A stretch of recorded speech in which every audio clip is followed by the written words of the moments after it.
Hi friends, இந்த வீடியோவில் நாம் எதை பற்றி பார்க்க போகிறோம்னா சந்தியா ராகோ சீரியல் ரிவ்யூ பற்றி தான் இந்த வீடியோவில் பார்க்க போகிறோம்.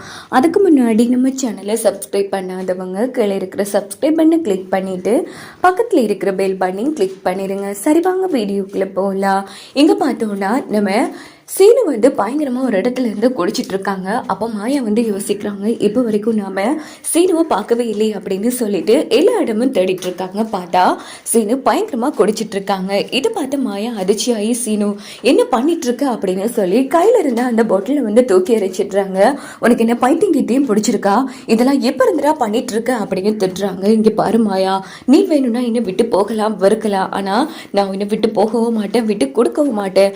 இது ஓமையில சத்தியம் அப்படின்னு மாயாவோட கையை பிடிச்சு சத்தியம் பண்ணிடுறாங்க. அதுக்கப்புறமா ரொம்ப சோகமா போறாங்க சீனு. இந்த பக்கம் மாயா ரொம்ப ஃபீல் பண்ணி அழுதுட்டு இருக்காங்க.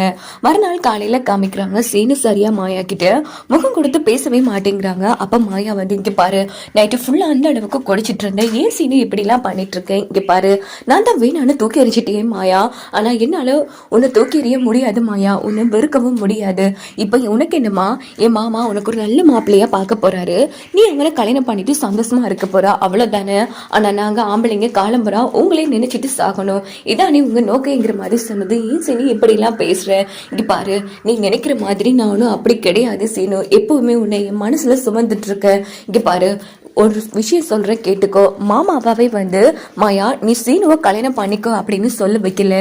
என் பேரு மாயா கிடையாது. ஓஹோ அப்படியா, எப்படி நேற்று நம்ம 2 பேரும் கல்யாணம் பண்ணுமே அப்படியாங்கிற மாதிரி சீனு நக்கலை பேசிட்டு இருக்காங்க. ப்ளீஸ் சீனு, நான் ஏற்கனவே நொந்து போயிருக்கேன், நீ வெறும் பாட்டிகளால நான் சாகடிக்காத.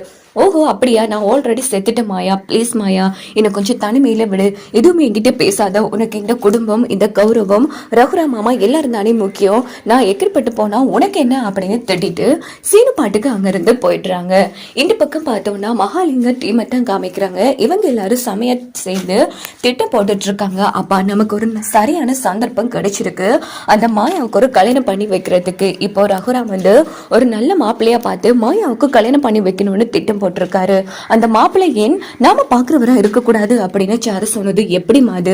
அந்த ரகுராம் மாயாவுக்கு நல்ல மாப்பிள்ளைய தான் பாப்பாரு, நாம பாக்குறவன் ஒரு கேடு கட்டவனை தான் இருப்பான், அதுக்கு தான் சொல்றப்பா நாம பாக்குற அந்த கேடு கட்டவனை தான் ரகுராம் மாப்பிள்ளையா பார்த்து மாயாவுக்கு கல்யாணம் பண்ணி வைக்கணும்.